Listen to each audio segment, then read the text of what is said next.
Today I'm going to talk about some of the different techniques that I utilize in my original music. I've been working on a piece I've called 21st Century Suite for guitar, and it's consisting of a group of shorter pieces. It'll be 10 to 12, and I'm still finishing up on some of the pieces. And I want to try to explain some of the different techniques and the ideas that are utilized to help you understand the music and modern classical music in general. Because the more you understand it, I think the more it will be appreciated and you can enjoy it. And the intimate sound of the classical guitar is very effective for much of the music. One of the techniques that we utilize a lot is simply making use of the open strings on the guitar. We certainly don't want to overdo it. And then on occasion too, we use alternate tunings. Piece number 1 from the 21st Century Suite, I tune the high E essentially down a half step.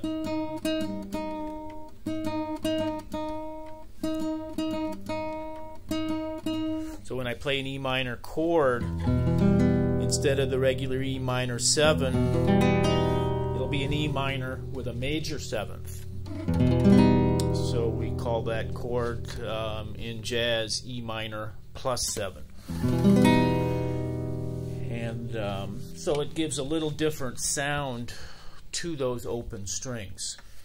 And then the first part of the piece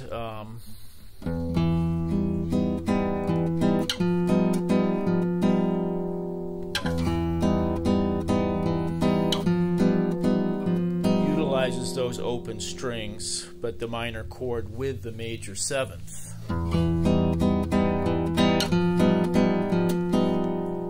And we can also repeat that initial idea, but using a slightly different timbre on the guitar. And then when we repeat it, right hand is moving towards the bridge, which will give us a little more high end, a little more treble to the tone.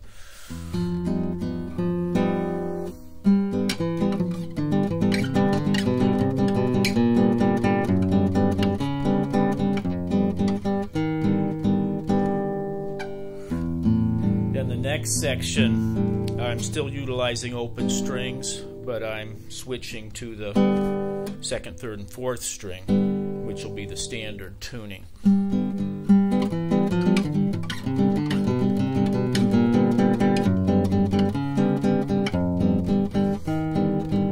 then creating a melody in the bass line with the open strings. So throughout the different pieces, tune back up to it. Open strings are utilized quite a bit. In piece number 7, there's 2 intervals, or 1 interval, G to B, which is a major 3rd interval, 2nd, 3rd string. A nice consonant interval are utilized throughout piece number 7. But what we're doing is adding some other intervals, like the first series of chords. Here we have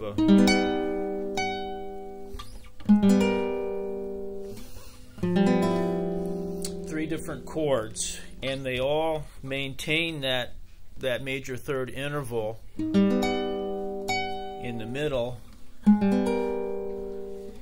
But then there's other tones for the bass note, the lower note, and the high note. So essentially it's a 4-note chord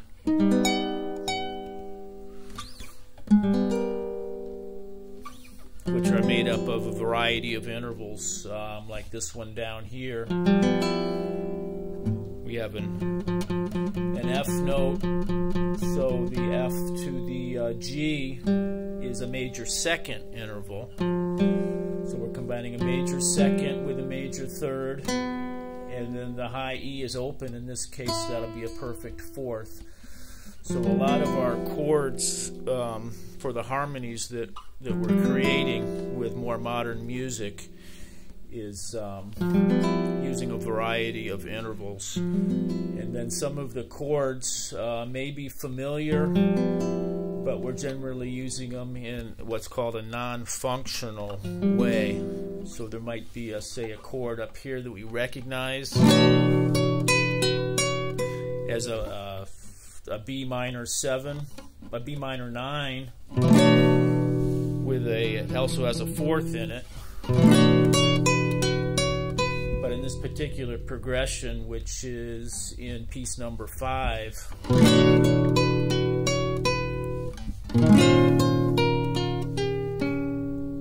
we're using that essentially B minor 11 with a 9, and then going down a half step, and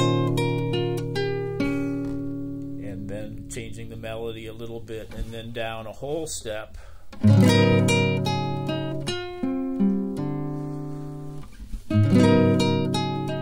So we're using what, chords that are utilized in jazz and, popular music, but they're moving in a non-functional way. It's not a standard 2-5-1 progression. Use some parallel type progressions, going down a half step or a whole step. And then some chords in that particular piece that utilize perfect fourth intervals leading up to some harmonics, which of course a nice effect, and then more chords utilizing fourth intervals and sometimes combined with a tritone or another interval.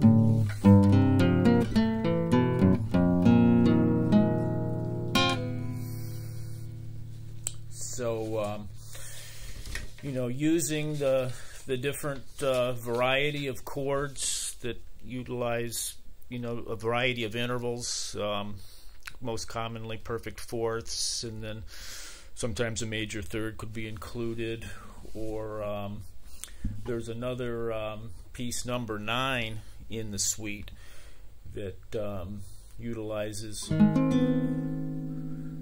this open B string here to start. So we have a chord it's basically very similar to an A-flat major chord, A-flat major triad, fairly standard, but adding that open B gives it a minor third.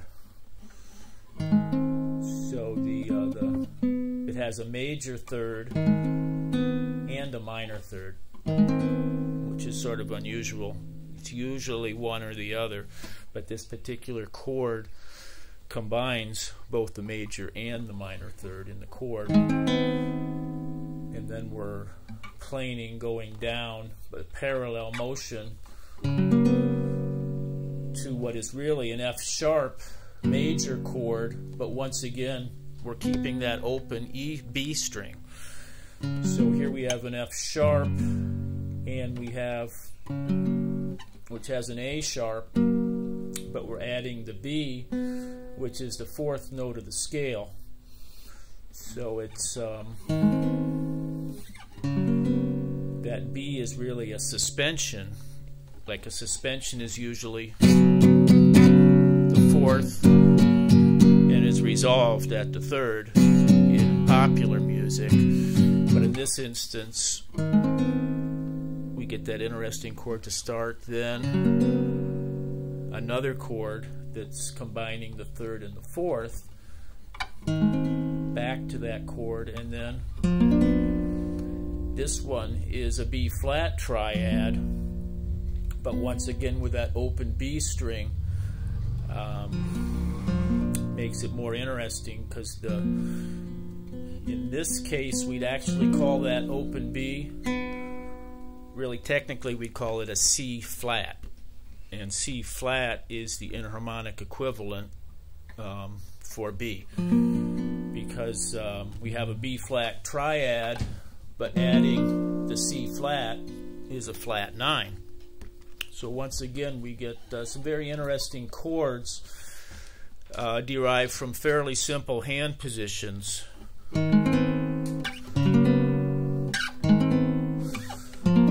So the first part of number 9 utilizes that little progression there. And then we go up to a C sharp triad, once again with the B note. And in this case, the C sharp triad, the B in relation to the C sharp is a minor 7th, a lowered 7th.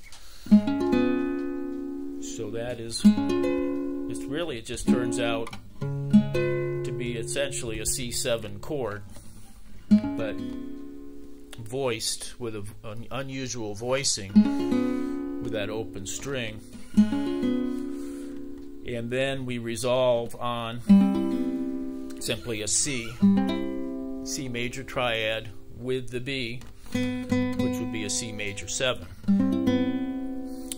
So I came by these chords really more by sound,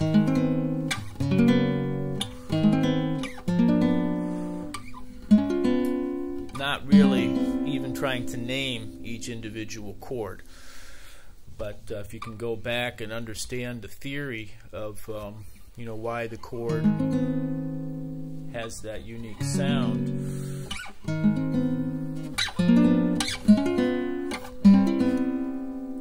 and then moving on in the piece, we come up to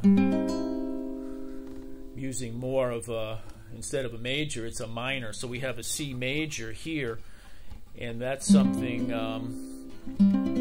Then we're going to a minor. It's actually, though, it's a C minor triad, but with that open E, we're getting a minor and a major in the chord. And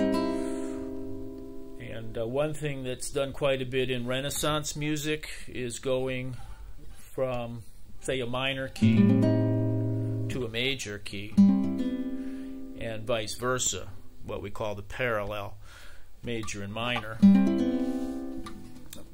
And then also we get in some Renaissance music some of that major 7 dissonance, which is often resolved, in some way with the octave usually. And here we're getting by having the minor C minor triad with an E natural, it's getting both the major and the minor into the chord. So we'll give you a sort of a dissonant effect there, but then when I move down in parallel motion in the half step, then the chord is resolved. So even though we're using these chords in a non-functional way, not the traditional dominant to the tonic, we're getting a chord that has a little dissonance to it, and then it's resolved because this chord is a B minor triad, and the E in this case is an 11th, so a B minor 11 is a nice sounding chord. So for number 9, that's how I came across some of these different chords with some of the more advanced harmonic ideas and the non-functional harmony.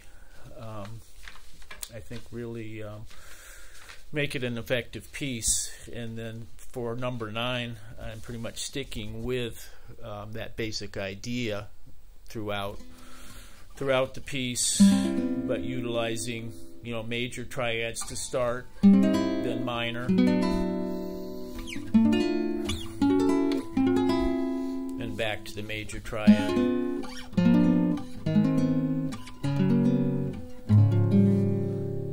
And this is an interesting chord here. It's a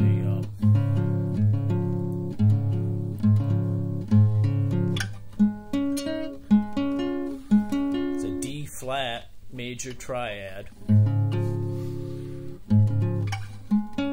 but we're adding a G note to it. Let's see.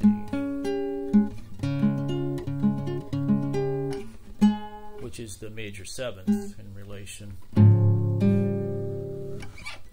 So we're back to some major triads, adding the additional tone. So that's some of the different chords and harmonies and different types of voice leading that we utilize a lot in modern music.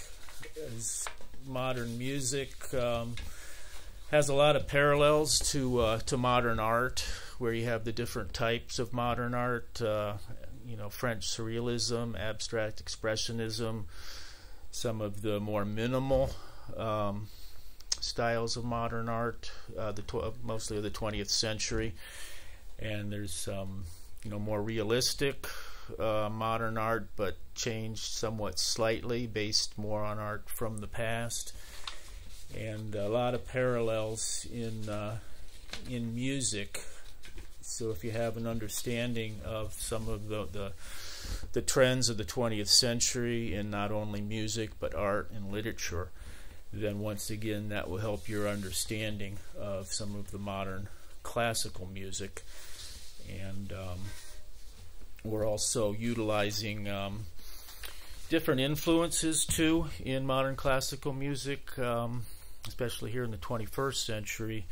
Some jazz influences, even rock ideas could be incorporated into a more complex texture in modern classical music. And another idea that we employ a lot is just the notion of timbre on piece number 7 in the 20th century suite. We have a couple spots where here we have a chord and then a little embellishment with grace notes. Let's see.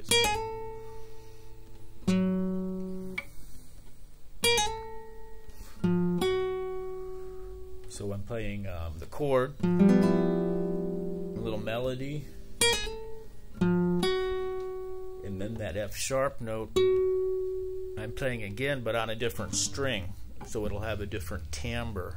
It's the same note,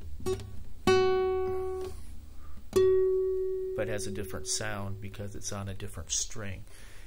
And also at the very end of the piece, I'm doing a final chord with a repeated note.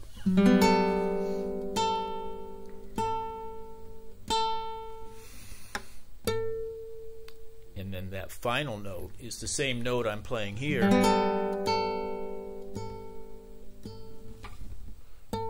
but it has a different timbre, and then I'm also adding a vibrato to it. So even though it's the same A440 or whatever, it has a vibrato and it's on a different string, so it will have a different timbre. And that's what we talked a little bit too at the very beginning, where we can play a phrase and then play it again with a different tone or a different timbre. That's something to listen for in modern classical music. 'Cause if you can listen for those subtleties, then you'll be able to appreciate some of the variety and some of the interest. And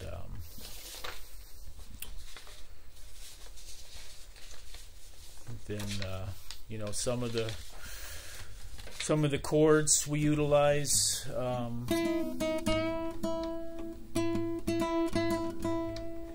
like in piece number 5 here.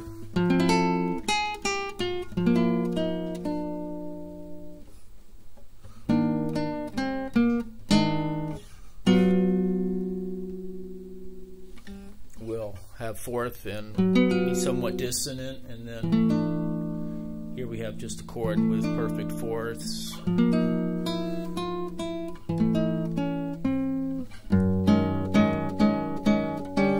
just like traditional music, there's elements of like a resolution, points of, in a way, a cadence, but it's a non-traditional cadence. It's not your standard 5-to-1 progression.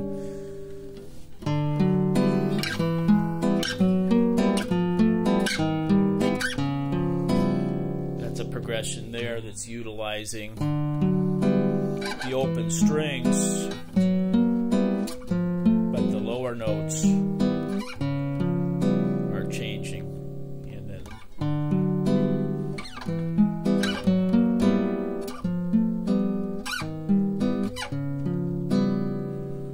so we get different types of chords and harmonies that some have dissonant elements and some are more consonant in nature. So we get we want to make the modern music accessible to the listener. It certainly helps to study music and understand different concepts about modern music, art, and literature.